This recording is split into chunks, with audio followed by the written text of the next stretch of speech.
Hello and welcome to Out of State DMing Podcast, episode 34. I'm your host, lluksblackheart. Join us as we discuss 3.5 Dungeons and Dragons. Today we will be continuing our conversation about feats. Last we did leave off, I did mention the feat. I think I've passed it. Leadership. There it is right there.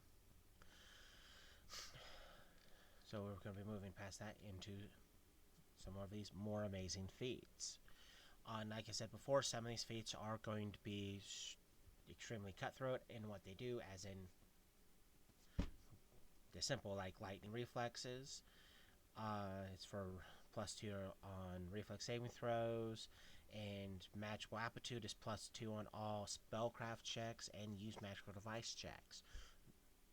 Feats like that, like I said in previous episodes, are extremely straightforward on what they do, because it's a simply bonus to this here. Mini Shot is a feat that requires multiple things before you can get it. A dexterity of 17, point blank shot, rapid shot, and a base attack +6. So it's not a low level thing. It's at a low level thing. Even though some people are like, a level 6 fighter can get it. Well, that's borderline getting into the mid-level stuff. Benefit, as a standard action, you may fire 2 arrows as a single attack. Single attack. Fire 2 arrows at a single opponent within 30 feet. Both arrows use the same attack roll, which means you're not doing 2 separate attack rolls, you're doing 1 attack roll. You do get a -4 penalty to it, but you do damage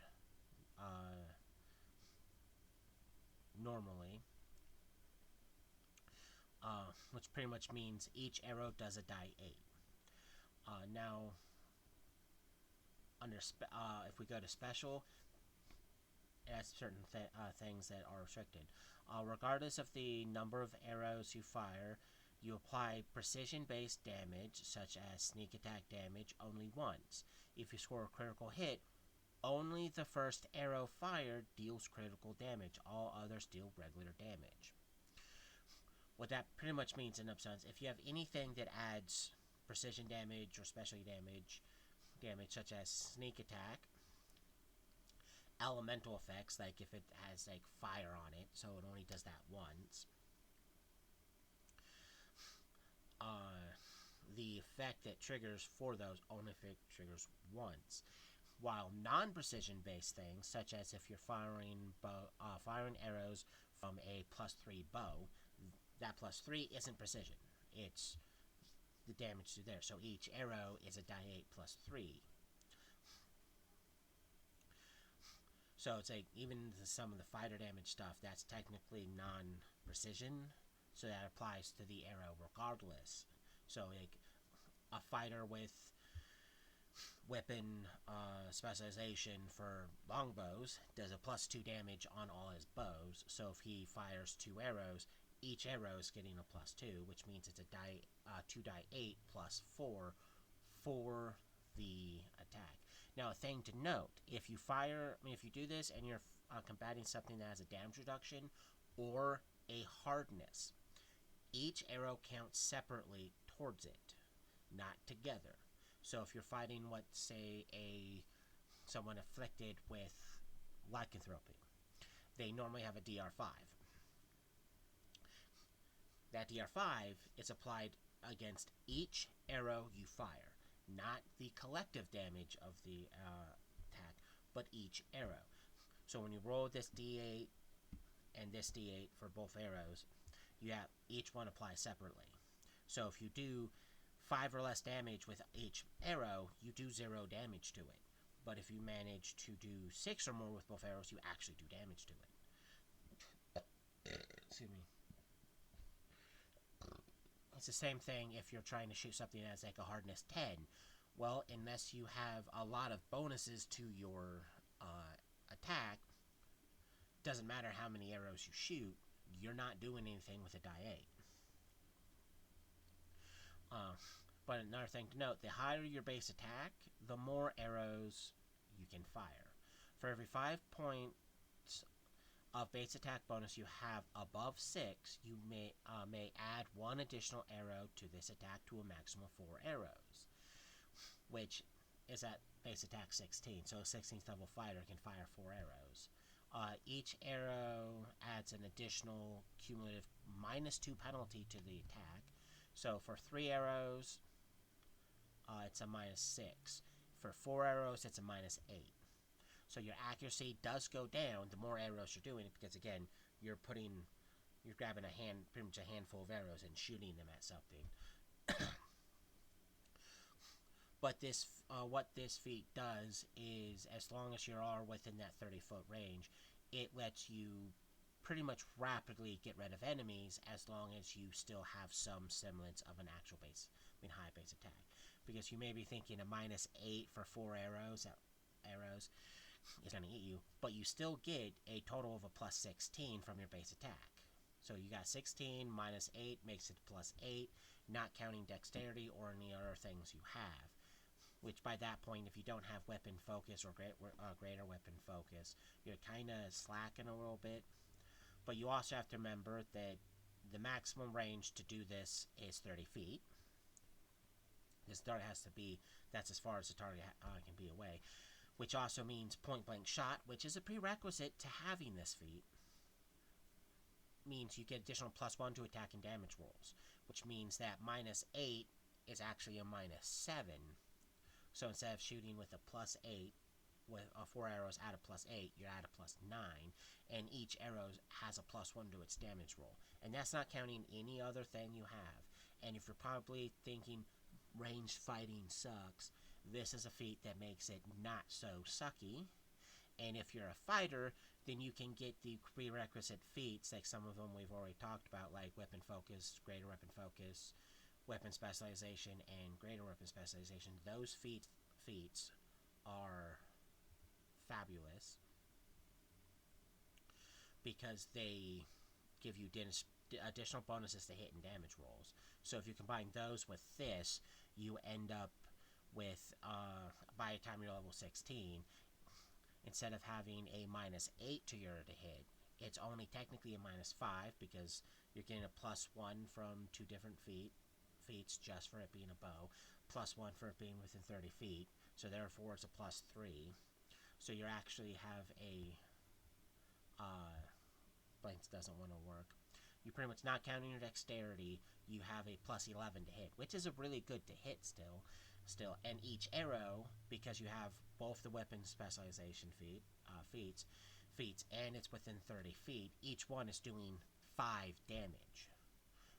Which means you have 6 to, brain doesn't want to work right now, somewhere between 6 to 13 damage per arrow.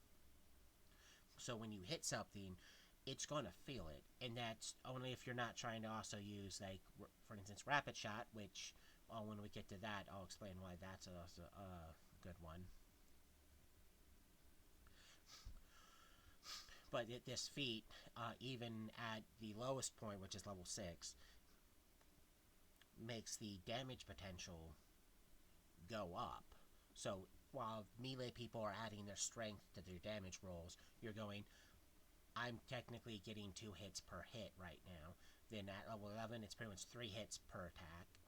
Then at level 16, it's pretty much 4 hits per attack. So you're technically increasing your potential damage rolls. Not counting the fact that, because 16, 11, 6, 1. Just for being a 16th level fighter, you're getting 4 attacks. So even though that penalty does hinder the other ones, that's still 4 attack rolls. 5 if you count point blank shot. So you're just like at level 16, you're getting 5 attacks, and if they hit, each attack is pretty much considered 4 hits. So you're technically getting up to equivalent of 20 hits in, which that's a lot of damage. So as long as the target doesn't have a DR or hardness, your your damage potential is now outdoing a lot of the melee people. Because again, they not only have to move that 30 feet, which isn't necessarily a big deal at that point, but each one of their swings only counts for one attack. While yours, by your time to level 16, will be counting as 4 attacks. So you're just getting a lot of stuff down range. And if you have the proper equipment and stuff in high enough dex, that -4 for shooting 4 arrows, you're not going to care about because you'll have enough to counteract it that you're keeping pace with them. The next feat is martial weapon proficiency. This is important because with the exception like fighters and paladins who practically get to use everything that's non-exotic, a lot of the other classes either get like only a couple weapons they're good with, or a select list. This goes, I want to be able to use that bow. It's a martial weapon, but you're not proficient with it. But let's say like you're a sorcerer or a wizard, you're not proficient with bows, but you don't want to take that -4 penalty to shooting it. So what do? You take martial weapon proficiency, and that removes that. Now, it doesn't make you proficient with all martial weapons. It only makes you proficient with that single martial weapon. So if you pick longbow, you can use anything that counts as a longbow. Not a short bow, not a great bow if your DM's throwing that in. Only the longbow. It's the same thing if you pick longsword. You can use longswords. Not everything with sword in it, which means short swords, broadswords, great swords. You're not proficient with those. It's only longswords. So it's kind of like taking the exotic weapon proficiency feat, but instead of it being an exotic weapon, it's a martial weapon. Maximize spell. This is a very good one. It does require you to be, if you're trying to affect 0 level spells, you need access to at least 3rd level spells.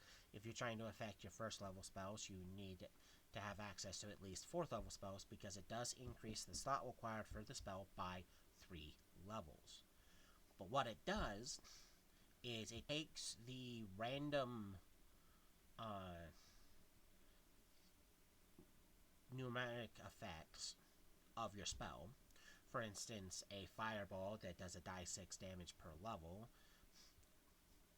Instead of you rolling all those die 6, you take your 3rd level fireball, move it to 6th level, prep it as a 6th level because of maximize, and instead of going, here's a handful of d6, it's a just flat out max. So if you're 10th level, you have this feat, and you're like, I'm gonna cast my fireball as a 6th level spell.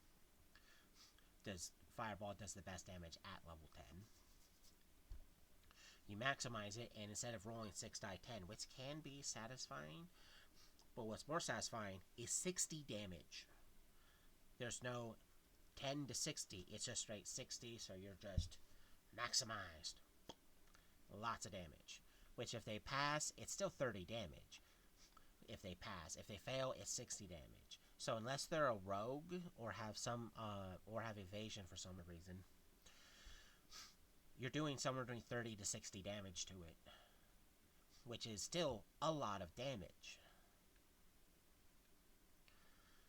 Mobility. I personally think mobility is a good feat, but the amount of people that try to apply it to everything is pretty redonkulous. You need a dex of 13 and the dodge feat, so you can get this relatively early. What mobility does is you get a +4 dodge bonus to AC against attacks of opportunity caused when you're moving out of or within a threatened area. Which means if you're trying to get away from a bad guy, they get an attack of opportunity. Well, this first that attack +4. If you are moving through it, like trying to circle fend around someone, This gives you a plus 40 AC to its attack of opportunity. This does stack with your, pretty much with any other dodge bonuses you get. For instance, dwarves get a dodge bonus against giants. This stacks with that dodge bonus.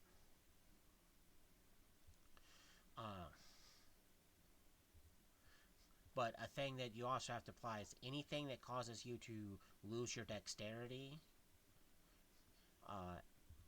makes you lose your dodge bonus. So pretty much if you're caught flat-footed,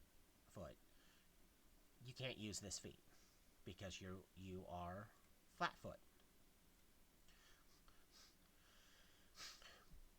But this feat does not help you against attacks of opportunities made when you are shooting within a threatened space.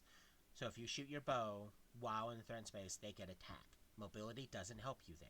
If you're casting a spell while in the threatened space, they get a free attack. It doesn't help against that. It only helps when you are moving, not anything else. Only movement-based attack of opportunities. Mounted archery. This is a pretty important one. It's real easy to get. Ride of one rank and mounted combat. But it only helps you if you actually A, are on a mount, and B, shooting a ranged weapon. This does state the penalty you take when using a ranged weapon while mounted is halved. So it's -2 instead of -4 if your mount is taking a double move, -4 instead of -8 if your mount is running. This normally, while your mount is moving, you can do attacks. This lessens the attacks. So without mounted archery, you're not really going to want to do your mounted attacks attacks with ranged weapons because the penalty can scare you away. It's the same reason why a lot of people stress getting the proficiencies with weapons is that -4 is a big problem. This is a -4 because any negative can make you easily miss something. So that does help with mounted while doing range combat while mounted. Mounted combat. Ride of one rank, so you can literally get this off the get-go. Once per round, when your mount is hit in combat, you may attempt a ride check as a reaction to negate the hit. The hit is negated if your ride check result is greater than the opponent's attack roll. So, for example, your ride check becomes the mount's AC once a round. So if you roll your ride check and you got like a 21 and I roll for this bad guy's to hit and I get a 19, that normally would hit your horse. But because you did your ride check, instead of having to beat whatever the horse's AC is, it's now a 21. And I didn't hit a 21. Now you have to remember that this is a reactionary thing, which technically means you do have to be aware of the attack. So if you're caught flat-foot, you're not. That being caught flat-foot means you're unaware of the attack. And secondly, it's only once per turn. So if like 5 things attack your horse while you are mounted on it, that's another key thing. You have to be mounted on it. If 5 things attack your horse, you only get to do this against one of them. And it is one of those things that, this is a reactionary thing, you can't nitpick what one you're doing. It's, okay, I'm going to use it against that one. There's no, okay, what did you get, now I'm going to pick. No,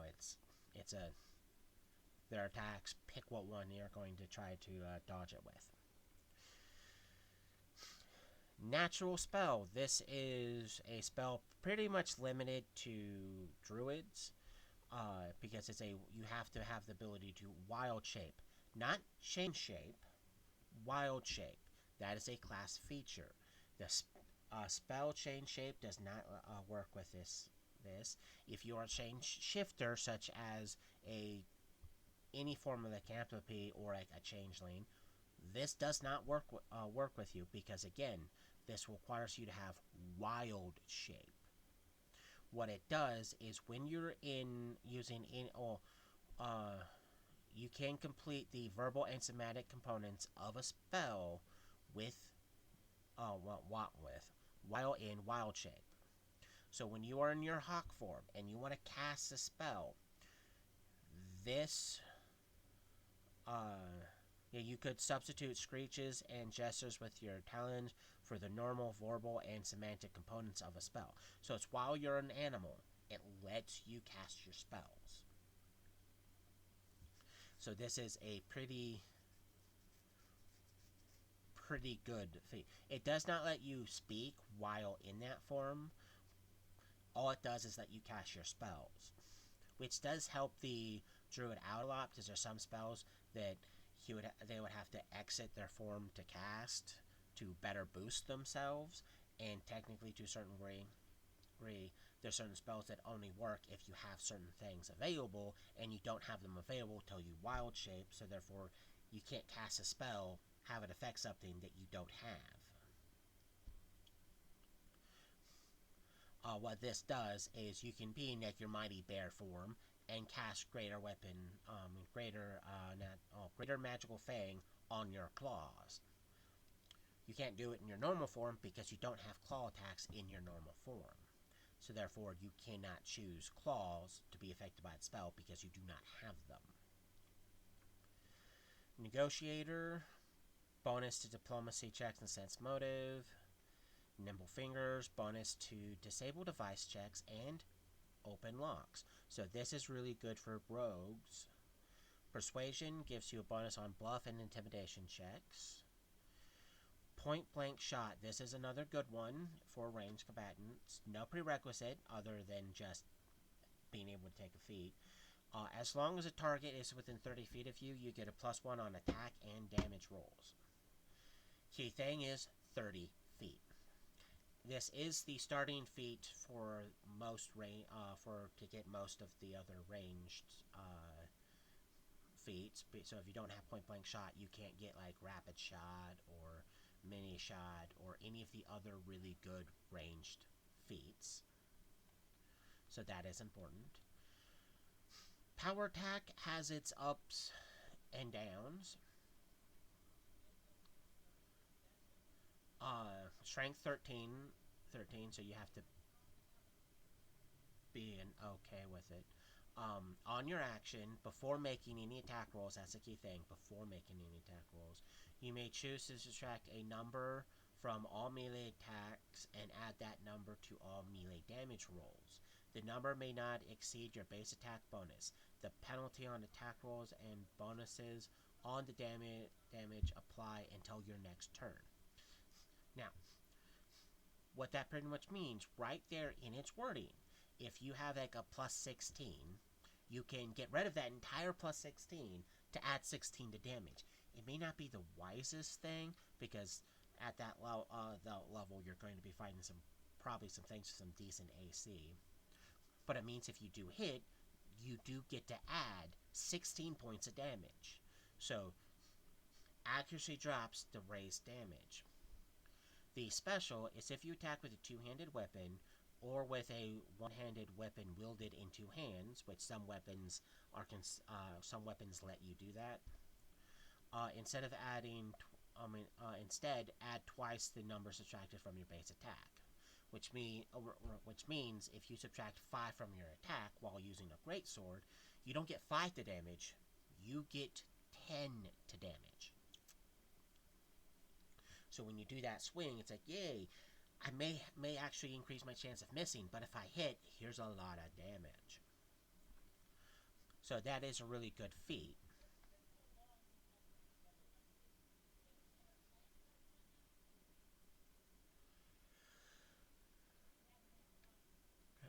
Okay, here's precise shot, which again you need point blank shot for.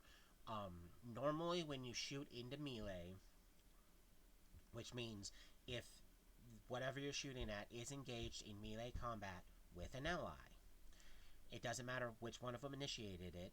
If the bad guy attacks the ally, but the ally didn't, due to initiative or just attacking someone else, they're still engaged in melee combat. So it doesn't matter who initiated, they're in melee combat. So shooting in, you get a -4 penalty to your attack roll. So some of you are probably like, but why? That's the penalty you get to not miss your target. Well, not to miss your target, but not to hit your ally. Without it, you have a chance of hitting. Well, without that minus, you have a chance of hitting your ally. But whether you hit him or not, that's up to the DM, or if he lets you even do that. But normally, you get a -4 because you're shooting into melee and you don't want to accidentally hit your ally. With precise shot, you ignore that penalty. So it helps out a lot. For instance, in one of the games I'm currently running, the bard had a very long time of not hitting with their bow because they didn't have precise shot. And once they got precise shot, their accuracy went up a lot because they weren't getting a -4 anymore. They were getting pretty much their full bonus. So this feat can help you while you're a primary ranged combatant or someone who's just crossing into it a wee bit. Quick Draw. This is a feat everyone assumes they automatically get because how they act, when they don't get it.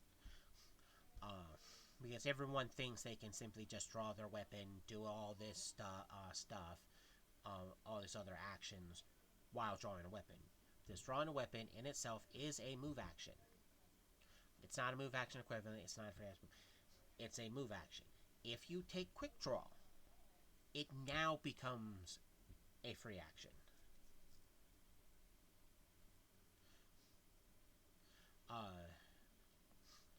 So instead of drawing a weapon and getting one attack by the enemy that's next to you, or drawing a weapon and then doing a move action, you can draw it, and if you have more than one attack for it, you can make all your attacks now because Quick Draw let you pull it as a free action. So it is really good. Quicken Spell. Quicken Spell if you have the levels to cast it, because it raised the spell slot requirement for the spell by 4 points. Which means if you want to quicken your magic missile, you need to have access to 5th level spells, otherwise you're not quickening it. But what it does is it essentially turns a spell into a free action. Which pretty much means you get to cast 2 spells a turn now. Because normally you get 1 spell. That's it, 1 spell. Regardless of what the spell is, 1 spell. Quicken Spell goes, I cast the first one as a free action, and I cast the second one as the standard action. Yay! 2 spells! You can only affect 1 spell per round, and the casting time of the spell can be no more than 1 full round action. Well, no, actually, a spell casting time with more than a full round action. Yeah, boom. So you cannot simply do a extremely long casting time spell. So if a spell goes, oh, it takes an hour to cast, you can't quicken it. You can quicken something else, but you can't quicken that. If it says it costs minutes, hours, multiple rounds, like I said, it no more than 1 round. So it doesn't. So you can't use it on everything. Boom. You also cannot technically utilize the spontaneously casting of it with sorcerers, because the casting time stuff to spontaneously cast with them to automatically make a meta magic feat work, it doesn't work with it. So you can't go, I'm going to spontaneously quicken. Nope. Applying a feat that way increases the casting time of the spell to have it not work. So sorcerers can't even get away with that. So you have to deliberately prep the spell ahead of time. Even though you're probably thinking, I'm a spontaneous caster, I don't have to do it. If you're trying to use meta magic feats without A, increasing the casting time, or B, trying to suddenly do stuff, sorcerers can prep spells ahead of time with meta magic feats. It means you have that prep for that spell level. So for instance, if you have access to casting 3 5th level spells and you prep a quickened magic missile, one of those 3 spells is a quickened magic missile. It's set in stone. Boom. Your other 2 5th level spells can be any 5th level spell that you have access to, but you have one that's stuck as a quickened magic missile. Moving on to more shenanigans. Rapid reload. This is a good feat. You have to be proficient with crossbows of any type. This is a crossbow feat, not a bow feat, crossbow. What it does is it reduces the time to load the crossbow. Normally, without this feat, you need a move action to reload a hand crossbow or a light crossbow, or a full round action to reload a heavy crossbow. But if you select this feat, the time required for you to reload your chosen type of crossbow is reduced to a free action for a hand crossbow or light crossbow, or a move action for a heavy crossbow. The reloading still provokes attack of opportunity, but it makes it easier. Now, this is not it affects all crossbows, because it specifically says you can gain rapid reload multiple times. Each time you take this feat, it applies to a new type of crossbow. A lot of people assume that it works for everything, and to a certain degree, some DMs let that slide because they don't want their players bogged down by having to repeat taking a feat. So if your DMs are permitting you to take it once and have it work for everything, good on them. But if they're not, well, you have to abide by the actual written word. So if you want to be really good with light crossbows, take rapid reload. So now it's a free action to reload it, which means you can, because you get 2 free actions a turn, it means you can get multiple attacks with your crossbow now. This is a free action to load it. So instead of fire, load, and that's your turn, you can fire, free action load, fire, free action load, fire. So on round 1, you can get up to 3 attacks with it if you have 3 attacks. But then every turn after that, it's free action to load, fire, free action to load, fire. So you can open up with 3 attacks, and then you transition to doing 2 attacks a turn with it. Rapid Shot, I love this feat. It works for bows, not crossbows. There's limitations on particular things having reload things. You get 1 extra attack per round with a ranged weapon. The attack is at your highest base attack bonus, but each attack gets a -2 penalty. You must use a full round action to do this. Now, some of you may be thinking, well, if I get 2 attacks with it, that means I get to use my crossbows.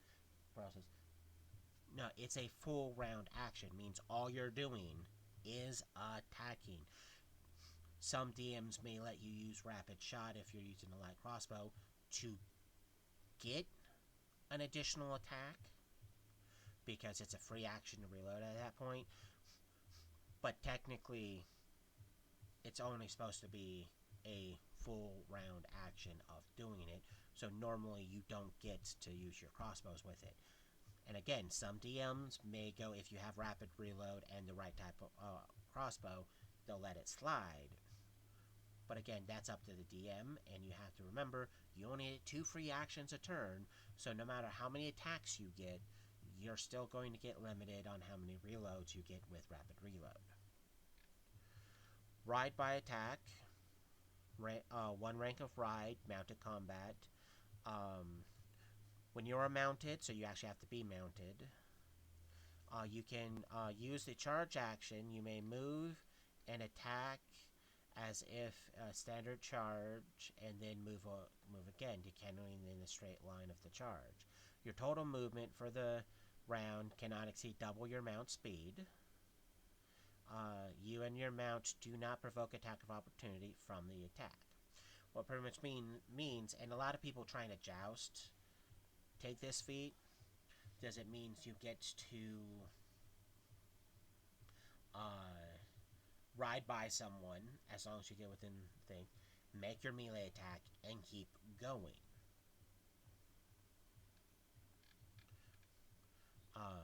So it's pretty good. And it counts as a charge, which by the wording means this isn't a ranged attack, it's a melee attack.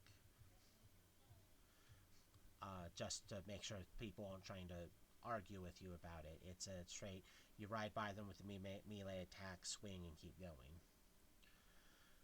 Next is the feat Run. What Run does is it lets you do a times 5 move. You can run up to 5 times your normal speed if wearing light or no armor and carrying no more than light load, or 4 times your speed if wearing heavy armor or medium load. So it lets you run a lot faster, even when you're encumbered, being encumbered and stuff. If you make a jump after running start, this feat does give you, because it says there, an additional +4 to your jump checks while running. And you retain your AC, you retain your dexterity to your AC when you do that jump check. Because normally when you do a jump check, you don't get to add your AC. So if anything has a ready action to shoot anyone that's trying to jump, and or because jumping is a move action, it does provoke attack of opportunity.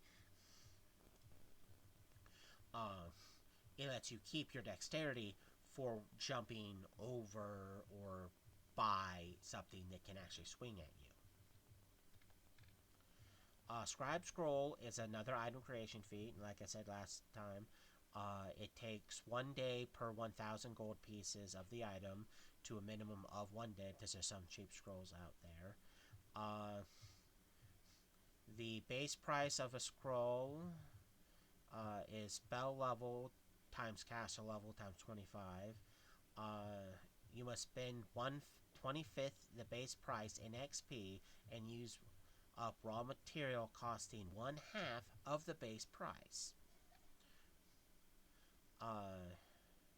So just like with all the other item creation feats, you need money at minimum a day based on what scroll you're trying to make, and you need to spend XP. So unless you're comfortable risking losing XP, it's one of those don't do it feats unless you're really willing to risk XP. The feat Self-Sufficient gives a bonus to heal and survival checks, so that's good. Shield proficiency, just like armor proficiency or weapon proficiency, it lets you properly use that type of shield. You can use a shield and take only the standard penalties for it, because normally when using a shield you're not proficient with, you take the shield's armor check penalty on attack rolls and all shield checks that involve moving, including ride checks. So you take this, you only get, it goes from that penalty applying to all this stuff to the penalty only applying to normal armor check penalties. So that's really, really good. And it also tells you like bards, barbarians, clerics, druids, fighters, paladins, and rangers automatically have shield proficiency as a bonus feat. They need not select it. So there's a bundle, a large portion, that's 1, 2, 3, 4, 5, 6, 7. Like 7 out of the classes get it. So like I don't see monks, wizards, sorcerers. So yeah, that's most of the classes. don't need to take this feat. The only exception would be tower shields. And it tells you with what one said, it's like paladins and fighters get tower shields. They're the only ones that get tower shields. If you're probably wondering why that's important, if you're not proficient with the shield, you take its armor check penalty to your attack rolls. Well, a tower shield has a -10 to its armor check penalty. Meaning if you have it and you are not proficient, you're probably not going to be hitting anything. Shot on the run. Dex of 13, dodge, mobility, point blank shot, base attack bonus of 4 more. When using the attack action with a ranged weapon, you can move both before and after the attack, provided that your total distance moved is not greater than your speed. So if you have a 30-foot movement, you can move between 1 to, let's say, 20 feet, make the attack, and then you can move the remainder part, which would be, let's say, 10 feet. So you can technically move, let's say, 15 feet, do a single attack, and then move out. This is technically a full round action thing. So you can move to get within range of mini shot mini shot, get your handful of arrows off, and then move out. So that way you're still not right there, and you're still benefiting because, well, mini shot, if you hit, you get a bundle more of attacks. But it's still boom, boom, boom, boom, boom, boom. While also, if you have something that increases your base movement speed, let's say hastes, which doubles it to 60, or boots spring of spriting that will put your base speed to 40, you can move like 20 and then 20, or if you have haste effect, you can move 30 and then 30, so you can keep having fun while shooting it. Silent spell increases the spell slot of the spell by 1, and this is somewhat good because what it does is you remove the verbal components of a spell, so therefore you can cast it without making noise. It does state that bard spells cannot be enhanced by this meta magic feat. Therefore, if a bard takes this feat, he can't use it for his bard spells, because bards, their spells are, even though they're charismatic arcane spells, they're musical spells, so they need music to technically go off. So they can't use it because they can't have their stuff be silenced, because if it's silenced, it doesn't work. Simple weapon proficiency, it's just like martial weapons proficiency.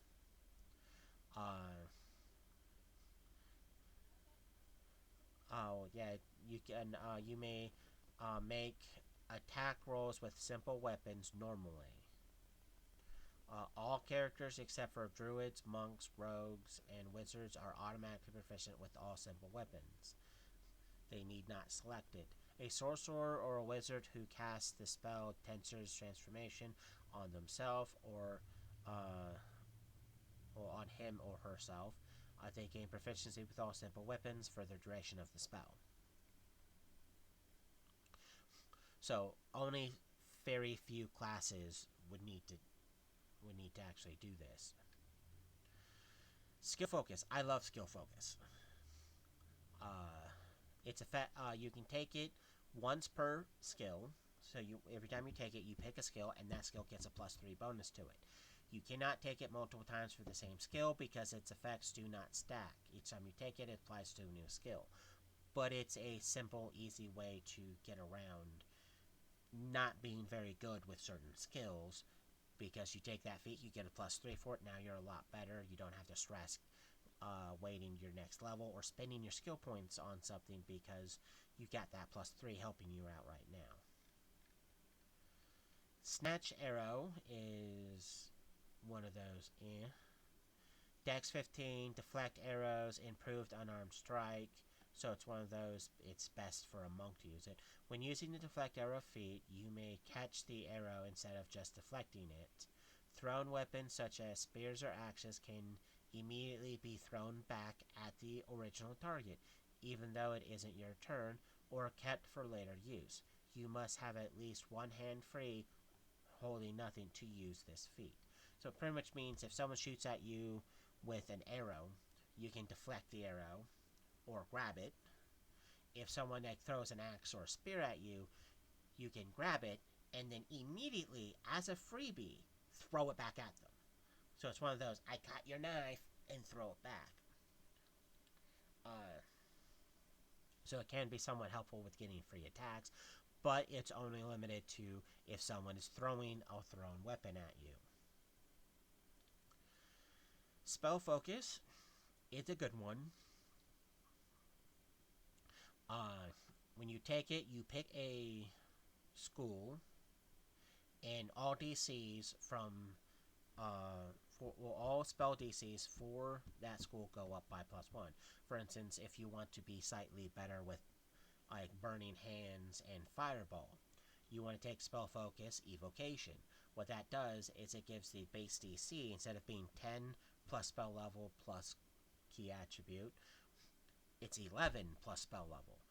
So right off the bat, your Fireball isn't a base 13, it's a base 14.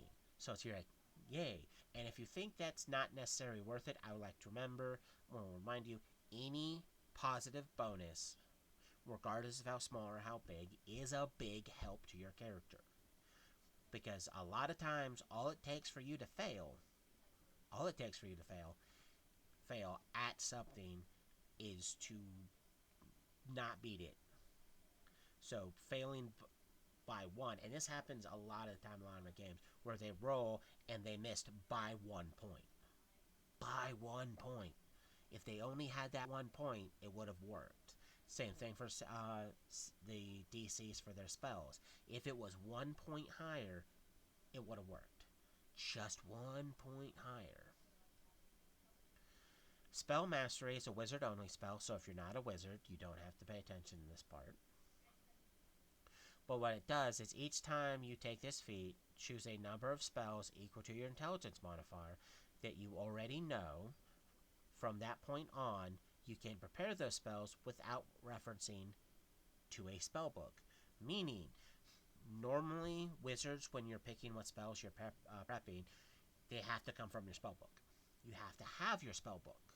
So if your spell book gets destroyed and or taken from you, you cannot prepare your spells. With Spell Mastery, which even though you can take it at level 1, I always recommend waiting until at least 9th level. Because 1, your intelligence is probably going to be a point or 2 higher. And 2, if you take it at level 1, there's not going to be very many spells you're going to want when you have access to. Because, again, you're level 1. You don't have a butt ton of spells. So waiting until you're mid-level, like take it at level 9 or level 12, means your intelligence is going to be higher, which means more spells you can pick, and the number of spells you know is going to be higher, so therefore you get to pick better spells. Spell Penetration helps overcome spell resistance. Not all spells auto-bypass spell resistance. Spells that don't, you need to do a caster level check, which is normally a d20 plus your caster level. If you beat the DC, your spell goes off without a problem, and you follow all normal effects. If you fail, the spell automatically doesn't work on the target. So for instance, let's say you want to finger a death something. If memory serves, that does not bypass spell resistance, which pretty much means you have to beat their spell resistance. If you fail, the spell does nothing to them. You still cast the spell, it just does nothing to them. They do not need to make any sort of saving throws, you do no damage to them, the spell just automatically does not work. Now, that does not mean all your spells don't work against that target, or you can't cast that specific spell again for X amount of time, like some people may have you believe. It means that spell you just cast did not work on that time. It means on your next turn, try again. Spirited Charge is a mounted combat feat. You need mounted combat, ride by attack, and a rank 1 ride. Which what this does is when you're mounted and using the charge action, you deal double damage with a melee weapon or triple damage if it's a lance when you do that charge. And one of the reasons why it says triple damage with the lance is because normally lances, while it's the light lance or heavy lance, when you charge, your damage is automatically times 2. So it doesn't matter if you get a confirmed crit or not. Whatever you roll, you automatically times it by 2 because you're using a lance. So Spiritual Charge makes that so much better because instead of going, well, it's a lance, so it's times 2, it's, oh, Spiritual Charge. It's actually a times 3. Also with Ride by Attack, because that technically counts as a charge action, you run by, swing, and move out. That just helps you constantly every single turn you're doing it. And while some people may go, but you're only getting 1 attack, you're like, well, I'm using a lance, and every time I hit, it's considered a times 3 damage. If it's a crit, then it's a times 4. So it's like, why would I want to try to make multiple attacks when I'm actually benefiting from making this 1 attack? You're getting a +2 to attack from charge, and you're doing a butt-ton more damage when you hit. You're also not staying where they can hit you. Perfection. The last feat we're going to cover for today is Spring Attack. You do need Dex of 13, Dodge, Mobility, and a base attack 4 or higher. What Spring Attack lets you do is when using this attack action with a melee weapon, you may move both before and after the attack, provided that your total distance is not greater than your speed. Move this way does not provoke attacks of opportunity from the defender you are attacking. Through it might provoke attack of opportunity from other creatures if so. You can't use this feat if you're wearing heavy armor. But what it means is you can move at minimum of 5 feet, swing, and then finish the rest of your move. Your target, the defender, does not get any attacks or opportunity against you, which means you can move 15 feet, make that attack, and then move another 15 feet. He can't do anything to you because you have Spring Attack. You're like, na boo boo, stick your head in doo doo, you can't attack me. But every other creature that would get attack of opportunity against you that is not your defender, they get attacks of opportunity. They get to swing. So if you have to move around 3 separate targets to get to your target, and then when moving, you have to move by at least 2 others. The first 3 you move by, they get their attacks, and then the other two as you're doing your your movement, those other 2 get their attack of opportunities. So, right there, you're only avoiding 1 attack of opportunity, so it's best not to try to run through people to get that attack in. So you want to hit...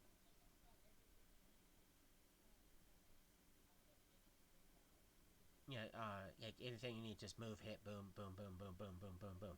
Work from that word, and otherwise you're going to provoke a lot of attack opportunities. But then again, mobility is one of the prerequisites, and that does actually help you, so you may not necessarily care because your AC is going up by 4 points.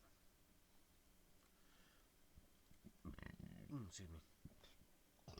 Yeah. But yeah, thing to note, because like some of these feats here, even though they're pretty strict on, it lets you do this, and because you need to do this, you can't do those other things there. If a DM is letting you skirt the rules, for instance, with rapid reload, there's been many DMs I've encountered, even when I first started playing, that if you took it, it worked for all crossbows. including the repeating crossbows, even though it's only supposed to work for a single type of crossbow. The martial weapons proficiency, until I got to the point where I was just double checking things to make sure I was doing things correctly pretty early on as a DM, I was informed that you didn't need to take it per weapon, you took it and you were proficient with everything. But then when I read it, I went, wow, I was lied to, because it doesn't work for everything. But that also goes into DM prerogative, so if a DM is letting you technically skirt the rules, or technically break the rules, if he goes, you're good, don't argue with him, please. Because the DM is the final say in what does and does not actually technically work, because DM prerogative, as long as it's not like stupid, out of the top, nonsensical thing. Because if you get to a point where the DM isn't even using the book, then you're technically to a certain degree not playing D&D. But a DM that's letting you skirt the line on certain things, don't piss that DM off. So if he's letting you apply something that only applies to one thing, have it work for multiple things, if he doesn't bring up that he's technically letting you cheat the system, don't be that guy. And if you are that rules lawyering guy, stop, please. Bad rules lawyer. But on that note, thank you for watching. Remember to like and subscribe. And if you have any questions about anything, remember to leave a comment. Thank you very much.